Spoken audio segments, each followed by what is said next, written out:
부탁드리고 많은 응원 부탁드리도록 하겠습니다. 저희는 첫 번째 이슈로 한번 넘어가 보겠습니다. 자, 오늘 김용태 비대위원장이 오늘 기자회견을 아침에 열었습니다. 오는 9월 초까지 전당대회를 열겠다라는 거를 이야기를 했고, 일단 전당대회 하겠다는 안을 확실히 했습니다. 그런데다가 그다음에 대통령 탄핵 반대 당론 무효화 추진 이 방침도 계속 밝혔습니다. 거기에다가 후보 교체 파동과 관련된 당무감사를 실시하겠다라는 이야기 등등을 오늘 밝혔는데, 우리 주연님 전체를 보시면서 한번 총평을 해주시죠. 전체적으로 5가지를 얘기를 했어요. 다시 한번 정리해 보면 9월 초까지 전당대회를 치르도록 하겠다. 둘째는 대통령 탄핵 반대 당론을 무효화하겠다. 물론 이제 의총 거쳐서 이렇게 하겠다는 얘기고요. 여기서 또 한 가지 우리가 눈여겨봐야 될 게 그 이후에 네. 탄핵 반대 당론을 무효화한 이후에 계속해서 비상계엄을 옹호하는 경우, 네. 뭐 계몽령이라든가 이런 발언을 하게 되면은 윤리위원회 회부하여 징계를 때리겠다. 네. 징계를 때리겠다 이거고요. 세 번째가 후보 교체, 강제 후보 교체, 그 당무감사 진상 규명하고 합당한 책임을 묻겠다. 넷째가 이것도 좀 의미 있다고 보는데 국회 당론 투표 사안에 대하여 네. 지금 의원총회에서만 다 결정하잖아요. 그렇죠. 근데 지금 민주당 원내대표가 선출에 처음으로 그 민주당 권리당원 표심 20% 반영 맞습니다. 최초의 네. 시도 아닙니까? 그거랑 뭐 비슷한 맥락일 수도 있는데 국회 당론 투표 사안에 관해서 원내외 당협위원회를 통한 당심, 그러니까 원외 당협위원장들의 의견도 듣겠다. 여기다 반영하겠다. 그다음에 국민 여론조사를 통한 민심 네. 이런 것들이 고루 반영되도록 당원 당규를 손보겠다. 네. 이거고, 다섯 번째는 내년 지방선거 때 광역 및 기초자치단체장 후보의 경우는 예외 없는 100% 상향식 공천 실시하겠다. 5가지입니다. 네. 예. 아니 근데 이제 저는 이게 뭐 좀 획기적인 것도 있고 한데, 예. 과연 김용태 비대위원장이 지금 그 위치에서 6월 30일까지가 임기잖아요. 네.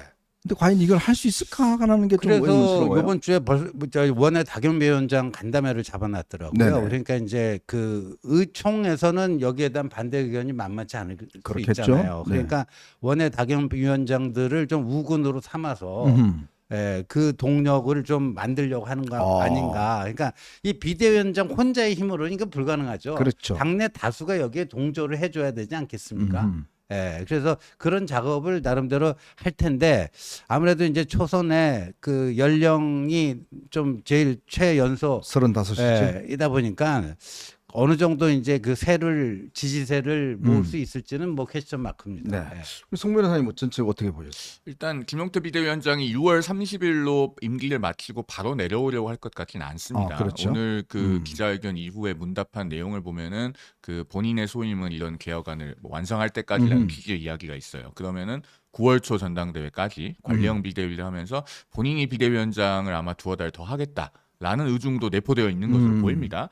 그리고 이 5가지의 개혁 방향은요, 좀 사안별로 나눠서 봐야 될 것 같습니다. 네. 그 취지에 동감할 수 있는 것도 있고, 사실은 동의하기 어려운 부분도 있어요. 일단은 9월 초에 전당대회를 한다. 저는 개인적으로는 긍정적으로 봅니다. 왜냐하면은 국민의힘이 국민들께 사과하고 반성하고 환골탈퇴하는 과정은 당원의 손으로 선출된 당대표가 결국에는 그 당원의 총이라고 하는 민주적 정당성을 등에 업고 했을 때 의미가 있는 것이지, 어디서 또 명망가를 모셔와서 비대위원장으로 모시고 네. 그분이 마치 파산 관제인처럼 사과와 반성을 주도했을 때 국민들께서 그것을 진정성이 있다고 보시지 않을 거예요.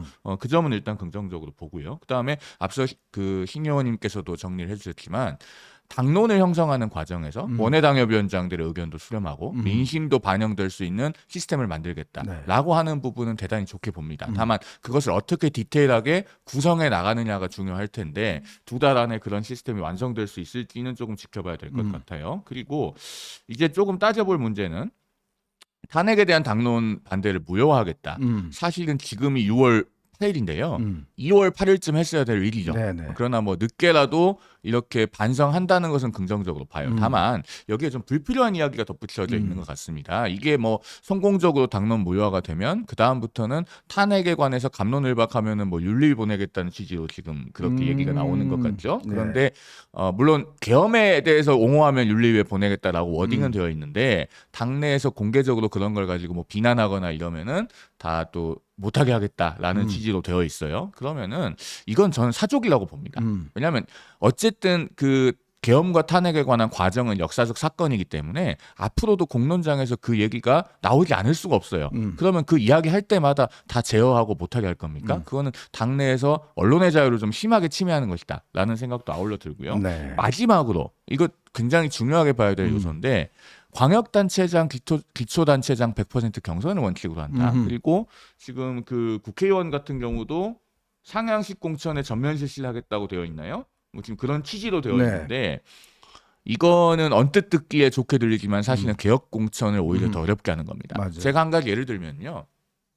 뭐 특정 인물을 예를 들어서 죄송합니다만 권성동 의원의 지역구인 강원도 강릉 같은 경우에 거기를 계속 상향식 공천으로 후보를 선출하면 후보를 바꿀 수 있나요?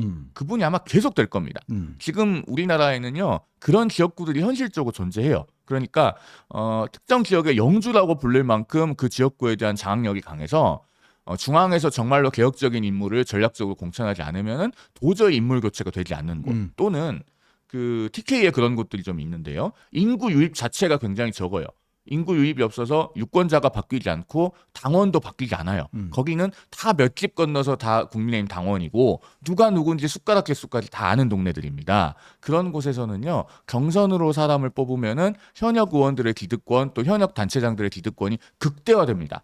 이게 100% 상향식 경선이라고 하는 게 언뜻 들으면은 당원들의 권리를 강화하는 것처럼 보여도 실제로는 고인물이 더 고여있게 만드는 효과가 있거든요. 그러면은 자, 이것이 네. 당 개혁인가는 앞으로 심도 있는 논의가 필요하다라는 말씀을 근데 이제 사실은 비대위가 할 수 있는 일이 있고 그렇죠. 결국 이제 다음에 정식으로 이제 그럼요. 대표 처제가 돼서 할 수 있는 네. 일이 있는데 제가 볼 때는 김용태 비대위원장이 좀 꽤 너무 욕심을 부린 게 아닌가라는 생각이 들어요. 이게 마지막 거는요. 본인이 이제 첫 번째 9월 초까지 조기 전대를 열어서 새로운 지도부 민주적 정당성을 획득한 새로운 지도부를 구성하겠다.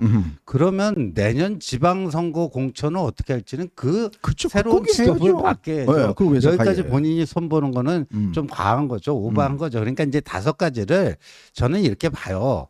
예, 이거 긍정적으로 봅니다. 전체적으로 상당히 긍정적인 움직임이고 이 중에 5가지 중에 그 5번째 그 상향식 공천 이거는 네. 아니 차기 지도부가 결정한 그럼요. 상황이에요. 네. 그러니까 그거는 그렇게 해서 그냥 너무 자꾸만 그걸 이렇게 키울 필요도 없고요. 그냥 선의의 무시를 하면 됩니다. 네네. 이 5번째 상향식 공천은.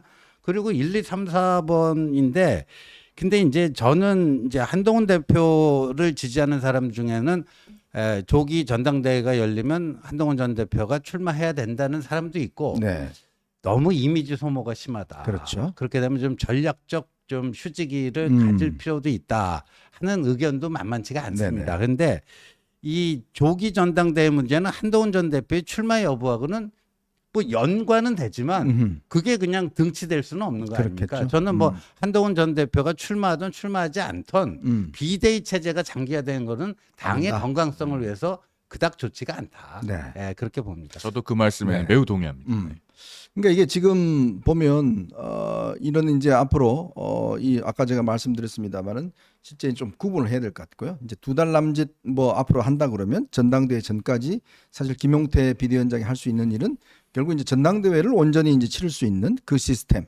그 다음에 이제 지금 나타나고 있는 이 소위 이제 친윤들의 어떤 이 행동 이런 네. 것들을 좀 뭔가 제어하고 그 다음에 이제 아까 이야기했던 후보 교체 문제에 그거 대한 당분간서 반드시 해야 전 돼요. 그게 가장 핵심인 것 같아요. 네, 결국은 꼭 해야죠. 예. 지금 보면요, 그 뭐 홍준표 지금 뭐 저 시장님도 이 계속 주장하고 계십니다. 근데 그분은 이제 사실상 더 이상 국민의힘 분이 아니니까. 네.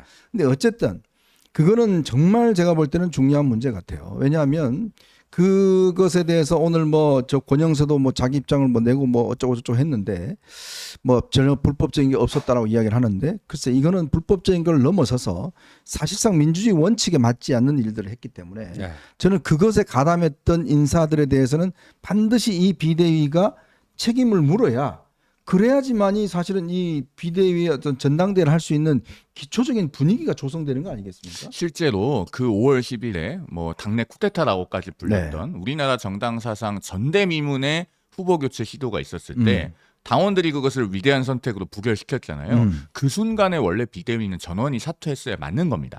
그런데 당장 대선을 치러야 되니까 일단 권영세 비대위원장만 물러나고 나머지 비대위원들은 그대로 존속하는 상황이 어떻게 보면 일종의 양해가 이루어진 셈인데 네. 그 양해는 대선이 끝나는 순간 유효기간이 다 한 겁니다. 그런데 그 비대위원들이 당일에 바로 물러나지도 않고 며칠 걸렸잖아요. 네네. 그리고 아직도 정치적인 책임을 온전하게 졌다고는 볼 수 없습니다. 그중에 누구 하나 불출마 선언을 했습니까? 백의종 군을 선언했습니까? 사실은 그렇게 볼 수가 없는 상황이죠. 게다가 누가 그것을 주도해서 어떻게 실행이 되었고 심지어 그 주간 경향의 보도에 의하면은 한덕수 전 총리는 그날 본인이 서류를 낸 것도 아니라고 해요. 새벽 3시부터 4시 사이에. 그 만 원도 자기 돈 진짜 낸 거 맞아요?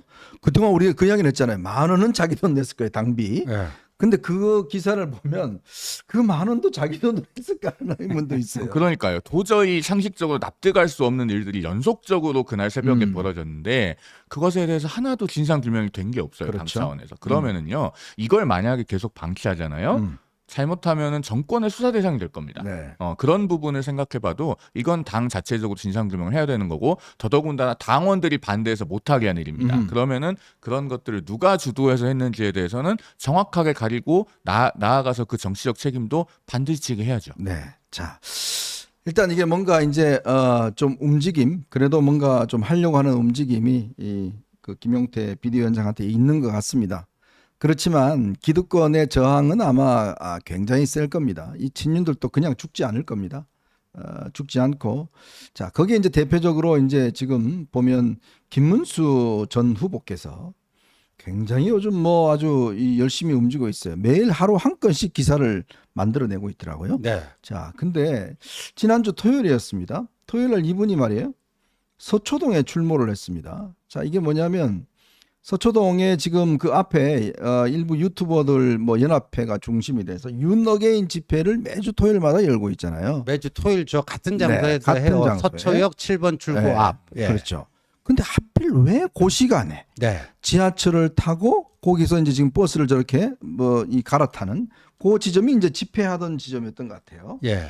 그거를 타서 저기 또 김문수 뭐 대통령 뭐 난리 나고 뭐 이 손을 흔들고 뭐 또 사인해주고 뭐 그랬다는 거 아니겠습니까? 네. 근데 본인은 정작 우리 형님 병원 가는데 거기 뭐 지하철 타고 갔다 이렇게 이야기를 하는데 근데 저는 좋습니다. 근데 왜 하필 형님 면회를 꼭 그 시간에 가야 돼요? 그러니까요. 그러니까 저게 우연의 일치라고 저는 생각이 안 돼요. 왜냐하면 저 장소에서 매주 토요일 저 시각에 윤어게인 집회가 정기적으로 개최된다. 네. 그 몰랐으면은 저도 아는데. 김문수가 어떻게 모르겠습니까? 자기 지지자들이 거기 상당수가 있는데. 네. 그리고요, 그 감독님, 그 위에 그 움짤 사진 좀 계속 좀 반복해서 틀어주세요. 저기 이제 7번 출구로 나올 때 그 밑에 사진도 좀 보여주시고요. 자, 밑에 한번 볼까요? 그 7번 출구로 나올 때 이미 저 태극기 뭐 저 안정권 뭐 이거 관계자 뭐 저런 식으로 옆에 다 에워쌉니다. 그러니까 낙성대역에서 지하철 2호선 낙성대역에서 자기 그 집 가장 가까운 역이거든요. 네. 집에서 낙성대역에서 타서 서초역에서 하차해서 7번 출구로 나오는 장면입니다. 근데 벌써 저렇게 사람들이 붙었어요. 네. 붙어서 저기서 그 성모병원, 서울 성모병원 가는 버스를 탔다 이거 아니에요. 네네. 버스 타고 가는 그 움짤 사진 다시 보여주시면 되는데 이렇게 손을 흔들어요. 네. 손을 흔들다가 나중에 승리의 V자도 이렇게 합니다. 그러니까 자기가 진짜 모르고 갔으면 좀 당혹스러워해야 되잖아요. 그렇죠. 당혹스러워해야 되잖아요. 근데 아주 익숙하게 손도 흔들고 승리의 V자도 이렇게 해요. 이건 당신들 반갑고 지지하고 응원한다. 네. 이 표시 아닙니까? 저 밑에 있는 사진 2장 말고 또 다른 각도에서 찍힌 사진도 있던데 그 7번 출구 나오면서 왼쪽에 있는 김문수 저 사진입니다. 네. 저 사진 말고 또 있어요. 어쨌든 왼쪽에 김문수 전 장관이 있고 오른쪽에 그 윤어게인 집회 관계자로 보이는 사람이 잘 나오게 찍힌 사진이 있거든요. 그러면은 그렇게 구도를 잡아서 사진은 누가 찍었을까요? 김문수 전 장관이 온다는 거를 미리 알고 있어야 찍을 수 있는 거 아닌가요? 그게 합리적인 추론이에요. 그래서 김문수 전 장관 쪽에서는 저 집회에 참석한 것이 아니라고 하는데 적어도 이렇게 표현하는 것은 팩트입니다. 김문수 전 장관이 매주 윤어게인 집회가 열리는 서초역 7번 출구 일대에 나타났다. 라는 것은 팩트잖아요. 그리고 그 상황에서의 처신들은 대단히 부적절합니다. 저 장면들을 보면서 저는 어떤 것들이 연상되냐면 만약에 김문수 전 장관이 그러면 9월 초에 열린 전당대회 출마해서 당대표가 된다면은 국민의힘이 정말로 그 자유통일당이라든가 네. 저는 윤어게인 집회를 주도하는 세력들에게 속된 말로 잡아먹힐 수 있겠구나 라는 생각까지 들어요. 저건 네. 단호하게 선을 그어야 되는 대상인데 며칠 전까지 대선 후보였던 분이 지금 저 자리에 출마를 하고 있습니다. 대단히 우려스럽게 그러니까 이 보면요. 아주 이 김문수 후보가 좀 더듬수를 두는 것 같은데. 네, 더듬어요. 첫날 그 다음날 이 대선 그 다음날 아침에 훌라후프 돌리고 뭐 했지 않습니까? 그거 하고 그 보면 그 다음날 또 보면 또 현충원 가잖아요. 네. 그것도 김용태를 뒤에 딱 미래연장 네, 뒤에 그러니까요. 딱 해서 현충원 가서 아니 전직 후보가 그렇게 당에 마치 어떠면서 뭐 대표가 가는 듯한 그런 모습으로 갔고 거기에 또 뭐 이렇게 탁 쓰고 그 다음에 토요일 날 또 저길 갑니다. 네. 그러면 저기 집회 열리는 거 뻔히 알 테고 말이죠. 네. 자, 결국은 저는 그래서 이게 지금 아직 확인 안 됐습니다만은 내일 또 오전에 본인 집 앞에서 뭐 기자회견 한다라는 뭐 이게 일부 SNS 글들이 있습니다. 아직 뭐 기자들이 저 확인 안 했지만 지금 보니까 그런 글들이 돌고 있어요. 그러니까 결국 이게 본인이 이제 스텝 바이 스텝으로 인해서 하나하나 지금 뭔가 전진해 나가고 있고 또 누굽니까 이 김재원도 네. 어제 보니까 또 사이클 타는 장면 사진을 또 올렸더라고요. 음. 아, 자기도 정상으로 돌아왔다. 뭐 이러면서. 그러니까 결국은 이 지금 김문수 후보를 지지하는 이 본인의 어떤 이 앞으로의 당대표 나가는 거 뭐 등등뿐만 아니라 뭔가 이쪽 세력들에게 은근히 지원을 받아서 그렇죠. 뭔가 이미지를 해서 네. 저는 결국은요 자통당 세력들이 뭔가 이제 잡기 위한 것이고 또 배승희가 그 SNS 그 페이스북 글 올린 거 한번 감독님 제가 찾아서 한번 보여주세요. 자 그런 이야기 합니다. 뭐 예를 들어서 이쪽에 좀 그 국민의힘은 어차피 우리 센 사람만 남아 있고 나머지는 다 나가라. 그런 또 글을 올리고 있어요. 그러니까 이제 정광훈과 윤어게인 그다음에 그 구구들이 네. 이제 이 당을 말아먹겠다라는 건데 6일날 이제 김문수 캠프 해단식을 했잖아요. 네네. 그 자리에서 김문수가 부정선거에 대해서 또 얘기를 해요. 네. 부정선거 이거 투쟁하려면은 확실하게 해야 된다. 어디 나가고 목청만 높여서는 안 되고 확실한 증거를 잡아서 재판에서 이겨야 된다. 네. 증거 확보와 재판 승리. 음. 예? 이게 제일 중요하다. 네. 그러니까 부정선거가 있다라는 걸 계속 붙들고 있어요. 그렇죠. 이게 6일날 그 김문수가 그 해단식에서 한 얘기인데 물론 이거죠. 그 사람들이 이게 요번에 당신이 진 것도 부정선거니까 불복해라. 막 고함 지르고 막 난리 고함 났잖아요. 지르고 나중에 그 김문수가 승복 선언하니까 네가 뭔데 승복 선언하냐. 이게 부정선거였는데 근데 거기에 대해서 김문수가 부정선거는 증거 가지고 재판에서 이겨야 된다. 제대로 싸우자. 네. 이렇게 얘기를 하는데 저게 본인 본심이에요. 그러니까 부정선거에 대한 그게 굉장히 아직까지 남아있는 그런 상태고요. 그리고 이 뭐 지금 조선일보에 뭐 3시경에 무슨 단독 기사가 하나 떴는데 맞아요. 이게 뭐 김문수가 나경원 안철수하고 그 6일날 현충원 그 전 후보로 김용태 옆에 끼고 갔다 온 날 있잖아요. 네네. 저녁에 또 안철수하고 밥 먹고 나경원하고 또 차 마시고 기사를 계속 생산해내죠. 그렇죠. 기사를 계속 생산해내요. 예. 그리고 아주 결정적인 게 있잖아요. 김문수가 그 형님 병문안 가려고 그냥 서초에 우연히 들린 거다. 네. 그거를 저는 개뻥이라고 보는 이유가 네. 이 김문수 집하고 제가 다 추적을 해봤거든요. 그 김문수 집에서요 한 방으로 저기 성모병원 가는 교통편이 있어요. 대중교통편이. 네네. 왜 서초역에서 갈아탈 이유가 네. 없어요. 맞습니다. 네. 그쪽도 다른 노선 저기 있잖아요. 저 지하철이 그쪽 앞에 가는 근처 가는 저 고속터미널. 아니 버스가 집 버스도 근처, 있고. 예, 네. 집 근처에서 버스 한 방으로 갈 수가 있는데 굳이 뭐 낙성대역까지 걸어 나와서 낙성대역에서 전철 타고 서초역에서 내려서 거기서 마을 버스를 갈아타고 시간도 훨씬 더 걸리고요. 네. 그러니까 그게 저 성립이 안 돼요. 여러분 저희들이 말씀드렸습니다만은 우리나라 지금 이 정당 제도는요 이중당적을 걸러낼 수 있는 방법이 없습니다. 자, 그렇기 때문에 자통당, 우리공화당 이런 사람들이 국민의힘의 당원이 돼도 걸러낼 수 있는 방법이 없어요. 자 이제 그런 상황이라 그러면 결국은 부정선거 세력, 자통당 세력, 우공당 세력 거기에 본인의 어떤 대표성을 가진 김문수. 그러니까 왜냐하면 김문수라는 사람이 결국 거기에 지금 뿌리를 둔 사람 아니겠습니까? 이제 그런 사람이 들어와서 배승희 이야기처럼 자 나가세요 그냥 중도 뭐 확장 이런 이야기 하면 다 나가고 오로지 이제 우리는 극우들만 모여서 이 국민의힘을 먹겠다. 딴 사람들 다 나가세요. 라는 지금 이야기를 하고 있는 게 저는 본심이 아닌가 싶어요. 제가 평소에 우리 어벤져스 전략회의에 나와서도 말을 별로 세게 안 하는 편인데요. 네. 오늘은 좀 뭐 세게 하실 세게 겁니다. 하려고 합니다. 네. 그 김문수 전 장관의 표현을 빌리자면은 지금 그러면은 김 전 장관은 쓰레기 더미에 들어가시겠다는 건가요? 네. 그러니까 당 대표에 나오라는 얘기에 대해서 그러면 나보고 쓰레기 더미에 들어가라는 거냐? 쓰레기는 라는 얘기를 재활용하는 했는데, 게 좋다 이렇게 나중에 또 라는 얘기를 했는데 저는 정말로 걱정되는 게요. 9월 전당대회 결과에 따라서 자칫하면은 국민의힘이 쓰레기 더미가 될 수 있겠다는 생각도 들어요. 네.